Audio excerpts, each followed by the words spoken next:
IMEFI TV y Tax Day traen para ti el curso en línea actualizado 7 soluciones efectivas de contabilidad electrónica.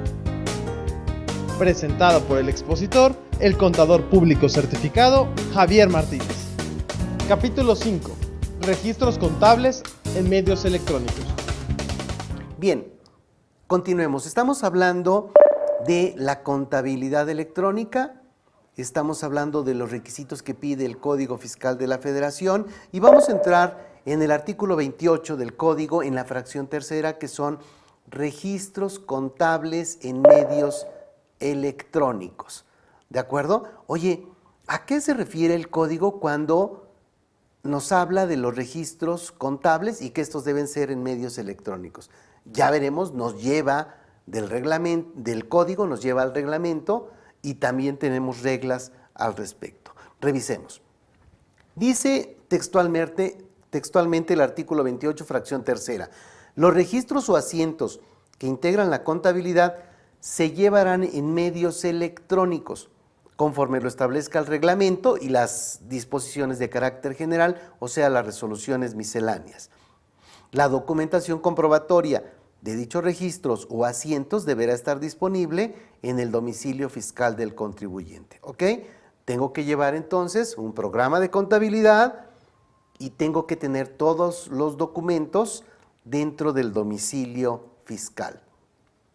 Cuando termina esta fracción tercera parece muy sencilla, sin embargo llegamos al reglamento del Código Fiscal de la Federación para que nos empiece a decir lo que ocurre con esta fracción tercera.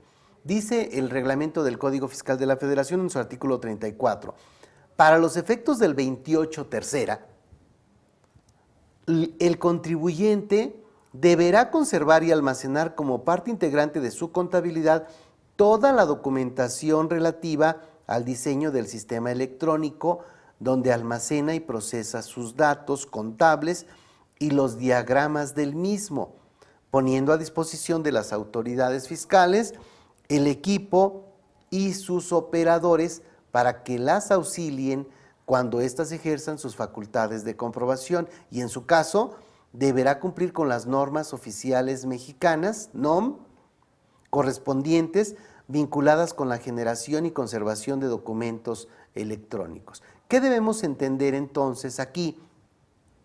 Ya no podemos estar manejando una contabilidad en cualquier programa de contabilidad.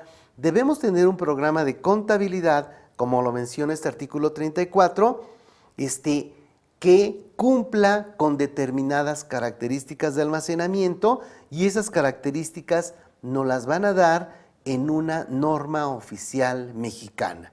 Suena como que en todos los casos tendremos que adquirir un nuevo programa de contabilidad porque seguramente los programas contables que manejamos no reúnen estos requisitos.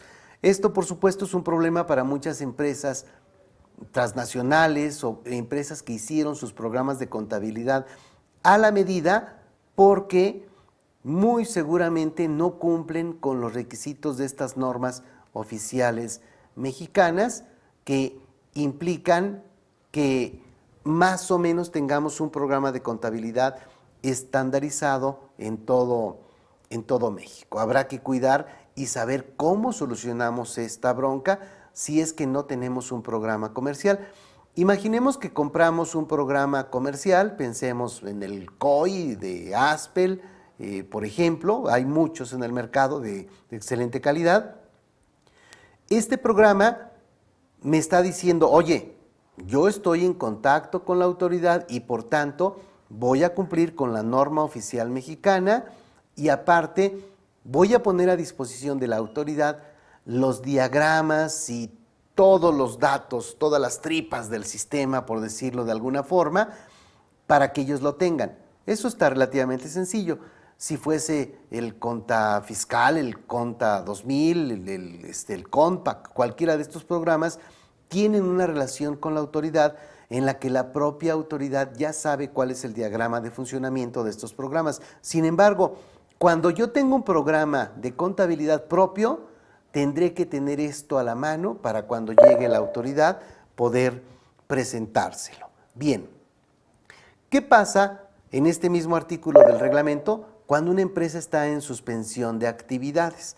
Dice, el contribuyente que se encuentre en suspensión de actividades deberá conservar su contabilidad en el último domicilio que tenga manifestado en el RFC y si se desocupa el domicilio, deberá presentar el aviso de cambio de domicilio fiscal en el cual deberá conservar su contabilidad durante el plazo que establece el artículo 30 de este código, que va de 5 años y que eventualmente se puede ir hasta 10 años, y hay muchos documentos que se tienen que conservar durante toda la vida de la empresa, o sea, tal vez 100 años en caso de empresas que duran mucho tiempo. Hay documentos que también deben conservarse durante todo este tiempo.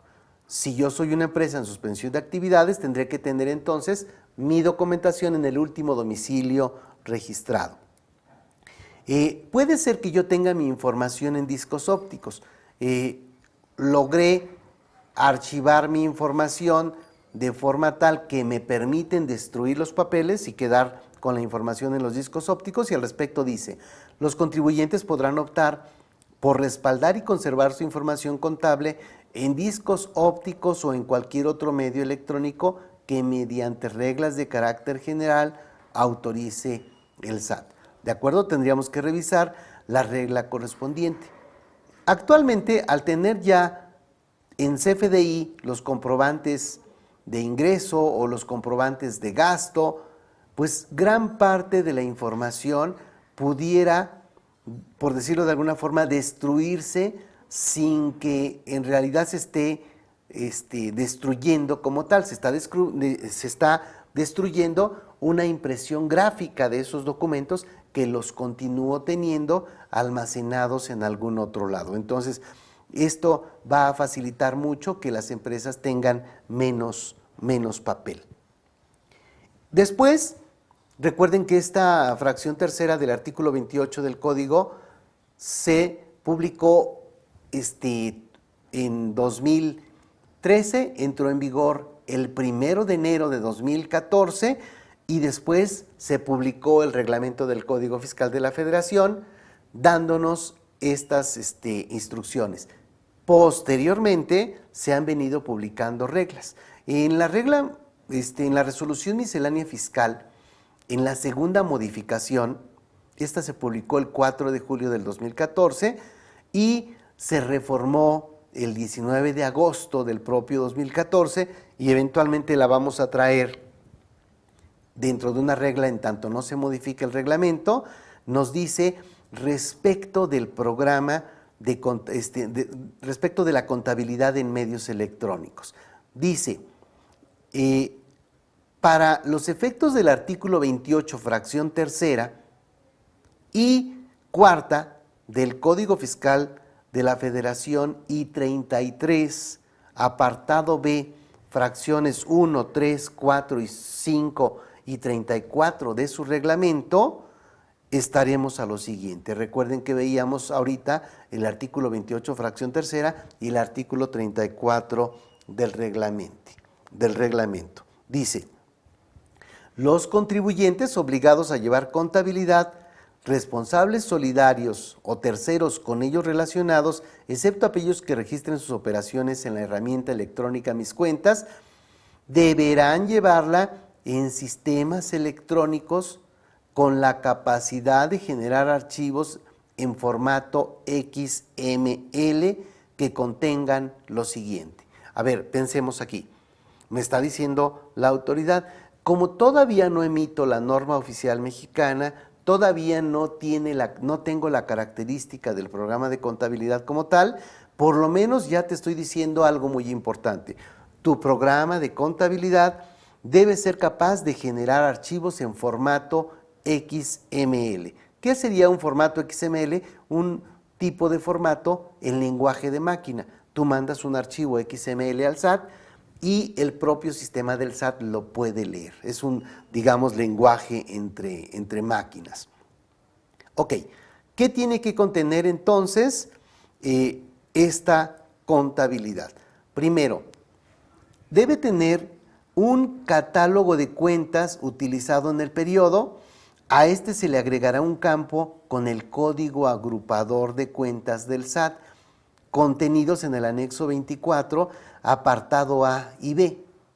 A ver, tengo mi programa de contabilidad, ahora tengo un catálogo de cuentas, y este catálogo de cuentas utilizado en el periodo debe tener, aparte de la cuenta, una columna o un espacio para poner el código agrupador.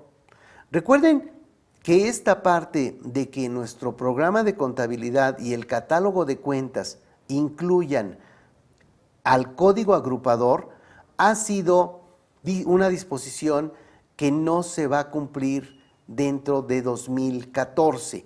Se va a cumplir a partir de 2015 para las empresas, ya sean personas físicas o personas morales que tengan más de 4 millones de ingresos en el año 2013, y las personas físicas y personas morales con menos de 4 millones van a cumplir ya con esta disposición y el envío de la contabilidad a partir de 2016. No se pudo implementar esta disposición durante 2014 debido a que todavía en el mes de diciembre no se publicaba el código agrupador correcto. Habíamos tenido ahí varias, un código agrupador que se publicó, y después por ahí anduvo en Radio Pasillo algún anexo 24 que ahora aparece ya en la página del SAT como que es el que se va a publicar. Bien, entonces, 1, catálogo de cuentas con un campo para el código agrupador. 2, debe haber una balanza de comprobación que incluya los saldos iniciales, los movimientos del periodo y saldos finales de todas y cada una de las cuentas de activo, de pasivo, de capital, de resultados y además de las cuentas de orden. Y se deberá incluir la información de los ajustes que para efectos fiscales se registren. Entonces, ya tengo aquí que no solo voy a presentar mi balanza con saldos finales, voy a presentar la balanza. Vamos a suponer que estoy presentando el mes de enero. Bueno, tendré que poner los saldos iniciales, que será lo que tengo al 1 de enero de 2015. Después tengo que tener mis movimientos, los movimientos que tuvo cada una de las cuentas en el debe y en el haber para llegar al saldo final. Así con todas y cada una de las cuentas. De ahí que sea muy importante que revisemos la forma en la que estamos contabilizando, porque se tienen que hacer todas las provisiones que indican las normas de información financiera. No puedo estar obviando pasos porque los cuadres de la autoridad van a tener que ver con un protocolo de revisión que incluye que se revisen los movimientos en las cuentas. Si no contabilizo adecuadamente, tendré muchos problemas para estar explicando a la autoridad dentro de las revisiones electrónicas qué es lo que hice mal en esta parte de contabilización. Ok, continúo con lo que dice esta regla. Dice, se deberán identificar todos los impuestos y en su caso las distintas tasas, cuotas y actividades por las que no se deba pagar el impuesto, así como los impuestos trasladados efectivamente cobrados y los impuestos acreditables efectivamente pagados conforme al anexo 24, apartado C. Ok, yo tengo mi código agrupador que sería la base del catálogo de cuentas, que me está ayudando mucho para que mi catálogo de cuentas sea completo. Si tengo un catálogo de cuentas completo, voy a poder identificar esto que me está requiriendo la regla. Se deben identificar todos los impuestos y en su caso las distintas tasas. Lo que nosotros hemos estado sugiriendo, pidiéndole a las empresas, a nuestros clientes, es de plano que cambien su catálogo de cuentas y que utilicen un catálogo de cuentas que sea armónico con el código agrupador del SAT. Ya veremos más adelante cuál es el catálogo que nosotros te proponemos. Recuerda que dentro de este producto que tú adquiriste, que es el producto de contabilidad electrónica, se incluyen sugerencias del catálogo de cuentas, se incluyen muchas explicaciones de cómo contabilizar en cada uno de los casos para que puedas tener soluciones que cumplan con todas estas disposiciones. Continuamos aquí. La balanza de comprobación para los efectos de esta fracción se enviará al menos a nivel de cuenta de mayor y subcuenta de primer nivel. Esto es muy importante. Cuando tú envíes tu balanza al SAT, no vas a enviar a detalle cada uno de tus clientes. Por ejemplo, vas a enviar en realidad los saldos de las cuentas. Vamos a suponer, dice, la balanza, pensemos en la cuenta de clientes, dice, la balanza de comprobación para los efectos de esta fracción se enviará al menos a nivel de cuenta de mayor y subcuenta a primer nivel. La balanza de clientes se llama así, ese es cuenta de mayor, clientes. La subcuenta a primer nivel sería clientes nacionales. Tendría que abrir ahí clientes nacionales, clientes del extranjero, clientes nacionales, partes relacionadas, clientes del extranjero, partes no relacionadas. Entonces, aquí, si ya tengo, perdóname, me equivoqué, es clientes nacionales y clientes del extranjero. Y después, clientes nacionales, partes relacionadas, y clientes del extranjero, partes relacionadas. Lo que tú vas a poner entonces es cada uno de los saldos de esta cuenta. Vamos a suponer que tú solo tienes clientes nacionales, pues vas a abrir la subcuenta de clientes nacionales y ahí después va a aparecer cada uno de tus clientes, los cuales, como ya veremos también en su momento, ya no tendrán que llamarse como empresa fulana o como persona fulana, sino deberán ser por RFC, ya que nuestra contabilidad debiera poder ser capaz de revisar todas las operaciones que se hicieron con cada uno de los clientes y con cada uno de los proveedores. Esto es algo que nos lleva a una metodología diferente que debe estarse haciendo en todos los casos de manera lo más estandarizada posible. Ok, después dice la fracción tercera. Pólizas relacionadas con reporte auxiliar de CFDI y RFC. Dice, información de las pólizas generadas, incluyendo el detalle por transacción, cuenta, subcuenta y partida, así como sus auxiliares. Y aquí nos dice algo que es muy interesante. Dice, en cada póliza debe ser posible distinguir los CFDI que soporten la operación. En la torre, esto suena como que no está sencillo para muchas contabilidades. Asimismo, debe ser posible identificar los impuestos con las distintas tasas, cuotas y actividades por las que no deba pagar el impuesto. En las operaciones relacionadas con un tercero deberá incluirse el RFC de conforme al anexo 24, apartado D.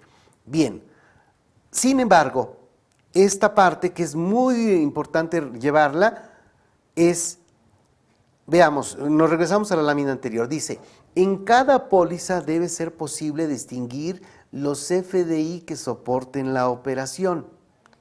¿Verdad? Esta sí suena terrible. Sin embargo, la propia regla nos da una salida que puede ser que ya sea más fácil de llevar en la realidad. En caso de que no se logre identificar el folio fiscal asignado a los comprobantes fiscales dentro de las pólizas contables, el contribuyente podrá a través de un reporte auxiliar relacionar todos los folios fiscales, el RFC y el monto contenido con los comprobantes que amparen dicha póliza. Por supuesto, esto nos viene a salvar la vida. ¿Por qué? Porque ya no está tan difícil cumplir con esta obligación. Tengo mi póliza de ventas y esa póliza de ventas tiene un reporte auxiliar con los folios de todos los FDI que expedí. Tengo una póliza de compras y también tengo los FDI por separado.